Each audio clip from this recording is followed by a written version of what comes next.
Hi, my name is Graham Reznick, and you're here for the 30th anniversary of Glass Eye Pix.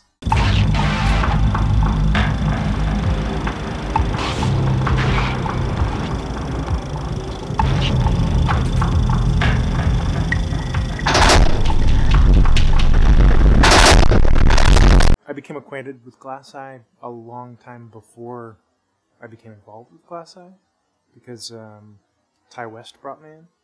Since Ty and I grew up together, we shared sort of a common experience with video stores and renting videos or renting movies, and we had seen Habit on the shelves of Blockbuster when we were in like 11th grade. It would have been 96 or 97. And yeah, I remember seeing very clearly, I remember seeing the VHS cover because I was obsessed with Ralph Steadman at the time because of Fear and Loathing in Las Vegas, and reading that and loving his ink work. And I remember seeing the way that the Habit logo was written on the box cover superimposed over your face, and just being like, holy shit, what the fuck is this movie? This looks amazing. And that's kind of how I became acquainted with Glass Eye. And then a couple years later, Ty was at SVA and I was at NYU, and he had a class with Kelly Reichardt, who gave him an internship, or got him hooked up with an internship with you. And then I think once or twice I helped him out with something in that first year or so, and I'm probably in your apartment when you weren't there, which is super creepy.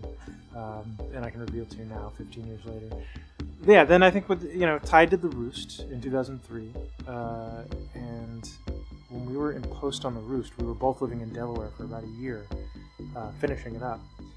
Because whoever financed it was just so stingy. There was no money to finish this movie. So we lived out of our parents' houses, because we grew up together in Delaware, and just worked on sound design and editing for like part of a year. I remember coming back to New York at the end of that, and I had finished my senior film and giving it to you, Larry, at Bagel Zone. And we had this long conversation, and I gave you the film, and I was like, I'd love for you to watch it and let me know what you think, and maybe you give me a quote or something if you like it. And we had a long conversation about film and filmmaking, and it was really the first time we had really connected personally. It must have been like a half an hour long conversation, and at the end of it you were like, well, I've got to go, my wife and kid are waiting in the car. And I was like, what? They've just been sitting out there?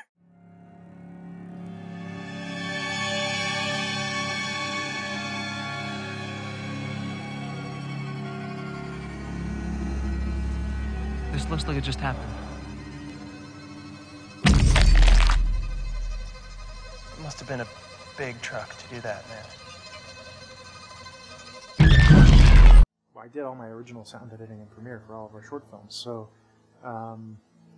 when Ty got the Roost, he wanted me to do sound, and it sounded like a lot of fun, and we've always collaborated in more ways than just that. I contributed to the Roost in a lot of different ways. And then when he brought me on as sound editor, I was like, all right, well, let me think of something I can do that adds to the story of this. And we had a lot of discussions about what more we could add that wasn't there on screen, and that's where we came up with the idea for the radio show.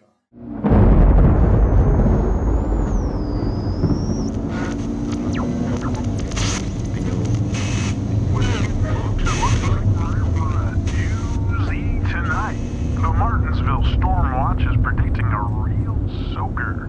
Something truly off the charts.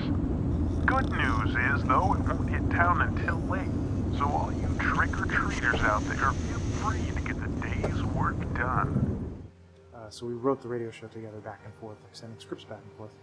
And then we recorded all that in my parents' basement and wove that in. And I got Pro Tools at some point in there just to kind of do it all the real way. We went in to dig it, and we worked with Tom, and Tom was like, this is pretty good. And I think he was sort of impressed that people who had no idea how to do anything in sound managed to get that far. But I think that's why on the last winter, he recommended that I do the Foley editing, and it really did help me sharpen my editing skills. I had no idea what I was doing up until that point.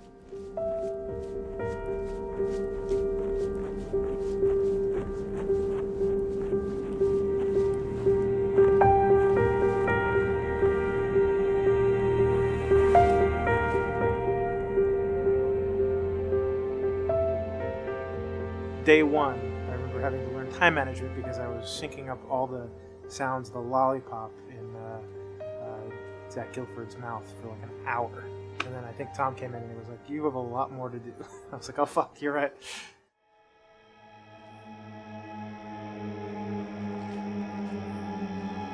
Hello!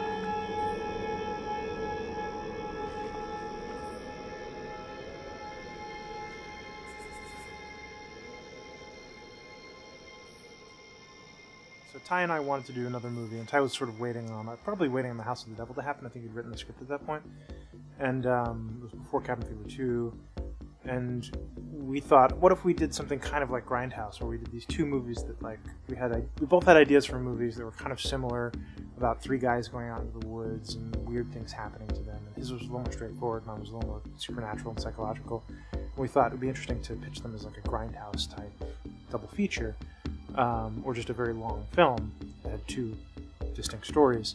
And we came to you to pitch that, but I don't remember if it was you or if it was all of us who decided that they just kind of worked better on their own, and we should just do them as two separate films. So that was Triggerman and I Can See You. I want to tell you about something, Ben. Oh, yeah?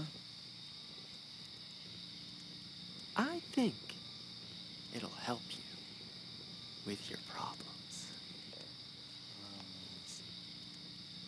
I think it'll help you see just a little bit more clearly.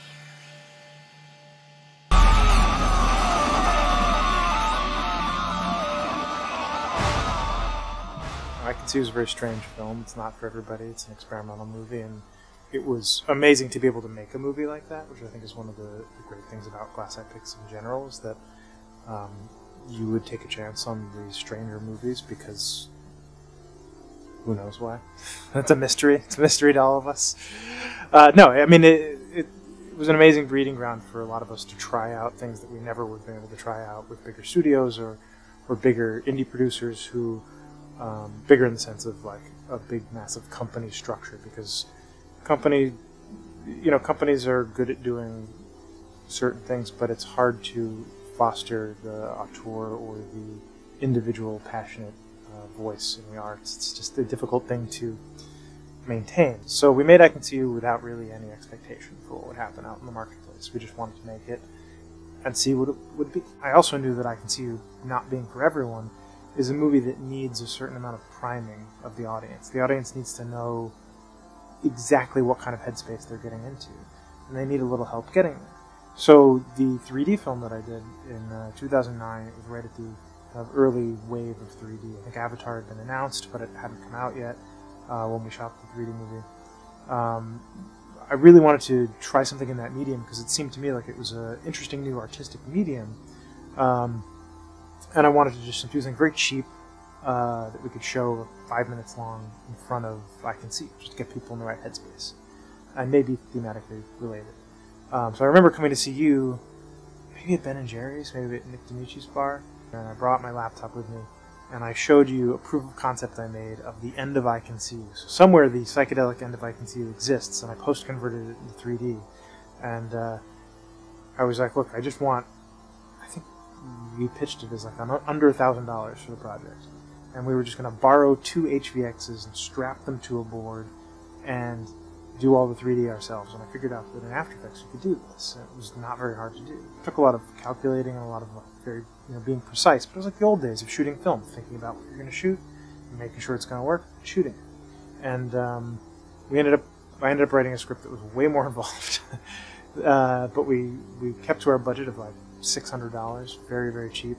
It was a total family affair. Brent Kunkel, who produced it, was finding junk on the street and painting it white and filling up a room in the office building where Glass Eye is, and we used that as our set. So it was a nice coda to a very long, drawn-out process of making this bizarre art film. I mean, I think one of the great things about the community of filmmakers at Glass Eye is that we're all trying to get our next movie made. I mean, that's the mantra of any filmmaker. And I think that's what defines you as a filmmaker in a lot of ways, is that it's not that you're somebody who's constantly out making films, it's that you're just constantly trying to get your next film made. That's, people ask me what I do in my day. They're like, oh, do you sit and do sound design all day? Well, not really. I'm not really writing all the time either. I'm just trying to get my next project made. I'm on the phone or I'm writing emails, and I think that feeling is probably, I mean, I can't speak for you and Glenn, but I think that feeling is part of what started Tales. It's just the idea that we're all a bunch of filmmakers and we want to make stuff. And in audio drama, you don't really need money. You need a little bit of studio time. You need a little bit of editing time. They're essentially things you can do at home. And you need some actors. And actors are really interested in working. They're interested in doing cool projects. So it wasn't incredibly difficult for Glass Eye to round up a lot of people who'd been in Glass Eye films and get them intrigued to come in for an hour and read an audio drama. And I mean, as a sound designer and as a filmmaker, it was incredibly attractive to me to put together a project that existed only in the audio headspace. Before we begin, please refer to the fold-out informational pamphlet for tips and suggestions toward creating an optimal environment in which to participate in these sessions. The three most important principles are SDS: silence, darkness, and stillness. Yeah, even though, a lot of us have kind of split to different coasts or moved out of the city, the Glass Eye community has stayed pretty tight-knit. When a project comes up, everybody kind of reconvenes, which is great. We've built a great support group around Glass Eye. You've built a great support group over the years, and now a lot of Ty and myself and our friends have come in and have added on to that, and whatever ways we can add to the community. And then there's Mickey Keating, who's come in, and he's got a whole community of people now that kind of have fit into that as well, and Jen Wexler. It's really great seeing the community grow, and as more people come in, there's more little communities kind of attached to it, and the Glass Eye family just keeps growing bigger and bigger, and you gotta feed us all. Right? There's a lot of mouths to feed.